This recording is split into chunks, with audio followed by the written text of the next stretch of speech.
Hey everyone, this is C S Tejal Katariyan. Finally economics का आखिरी paper आ चुका है। जो भी पेपर जा चुका है मैथ्स का, आपको जैसे भी गया होगा, मे बी आपने अच्छे से अटेम्प्ट किया है, नहीं किया है, या कम आने वाले हैं या ज्यादा आएंगे या आपको पता नहीं है, जो भी है वो मैथ्स का पेपर हो चुका है, वहीं पर छोड़ देना। अब स्टार्ट प्रिपेयरिंग विद इकोनॉमिक्स।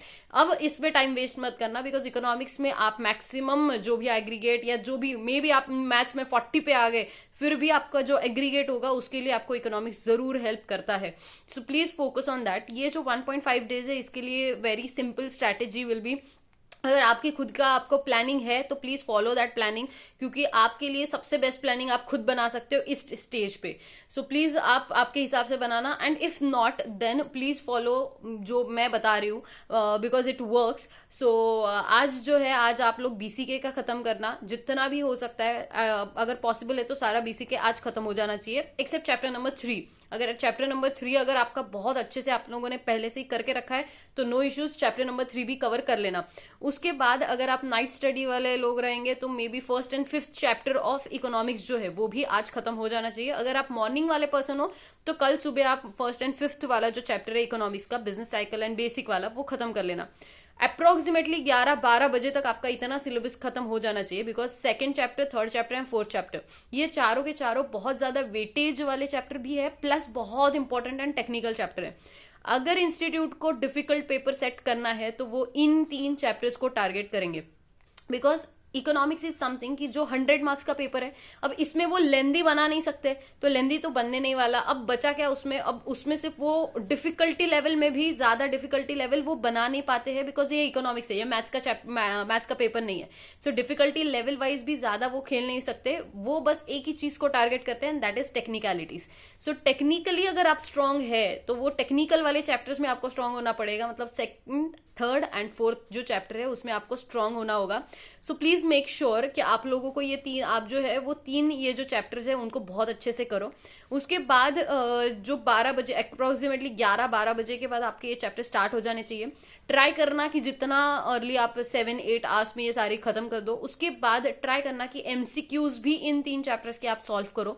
जब नेक्स्ट डे होगा, मतलब जो आपका पेपर का दिन है 30 जून का जो मॉर्निंग होगा, उसमें आप जो इकोनॉमिस्ट के नाम है या जो आपको अल्टरनेटिव नेम्स की जो लिस्ट बना के दी थी, अगर आपको याद होगा कि बैंक रेट को ये बोलते हैं, रेपो रेट को ये बोलते हैं, ऐसा जो आपको लिस्ट जो आपने बनाया होगा वो अल्टरनेटिव नाम का, या कोई ईयर्स होते हैं, या जो थर्ड चैप्टर होता है बीसीके का, जो आप भूलने वाली चीजें हैं, वो सारी चीजों की आपने प्रैक्टिस करनी है। जाने से पहले 3 घंटा अप्रोक्सीमेटली आपने स्टार्ट करना है, बिकॉज अपना ब्रेन उतना तो रिटेन जरूर करेगा कि जाने से पहले आपने किया। एक बार एग्जाम हो गया फिर भूलो, कोई प्रॉब्लम नहीं है, लेकिन तब तक के लिए आपको याद रखने के लिए आपने 3 घंटा 4 घंटे अप्रोक्सीमेटली पहले ये सारी चीजों को एक बार पढ़ लेना है। तो इस तरीके से अगर आप पूरा प्लानिंग करोगे तो पूरा प्रॉपरली 1.5 डेज में पूरा सिलेबस कवर होता है।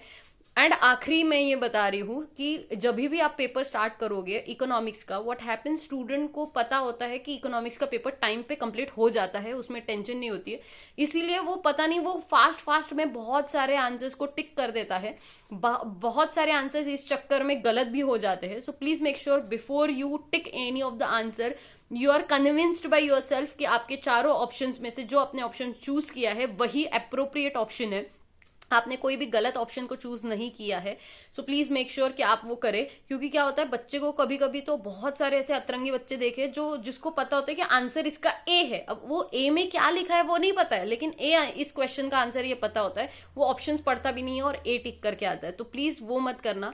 और बहुत सारे स्टूडेंट पता नहीं फास्ट करते हैं तो 2 घंटे का पेपर 1 घंटे में हो जाता है उनका, तो आपको कोई अवार्ड नहीं मिलने वाला, आपने पेपर पहले कंप्लीट किया इस बात के लिए। सो प्लीज आपका जो टाइम दिया है तो कोई लॉजिक के साथ दिया है, तो प्रॉपरली स्टडी करना। जितने भी आपके इजी एमसीक्यूज आपको लगते हैं, जो क्वेश्चंस इजी होंगे वो पहले अटेम्प्ट करो, ताकि आपका कॉन्फिडेंस थोड़ा सा बढ़ेगा। अगर 5-10 क्वेश्चंस आपको फॉर श्योर ऐसे मिलने वाले हैं जो मे बी बाउंसर होंगे, मे बी पॉसिबल है, बट उस पर फोकस करने की बजाय जो 90 है उस पर आप फोकस करो कि ये 90 में से 80 तो मैं लेके आ सकता हूँ। तो वो वाला अप्रोच आपका होना चाहिए, because psychology plays a very important role when it comes to see examination. तो वो एक चीज को ध्यान रखना। घाई मत करना पेपर में, चारों ऑप्शंस प्रॉपरली पढ़ना, उसके बाद ही आपके ऑप्शन को टिक करना। आपका जो भी एमसीक्यू का जो टिक मार्क होगा या जो भी आप सर्कल करते हो वो प्रॉपरली होना चाहिए, उस पर ध्यान रखना। एंड फाइनल पेपर है तो फोड़ के आना बहुत अच्छे से। All the very best for your paper and take care, bye bye.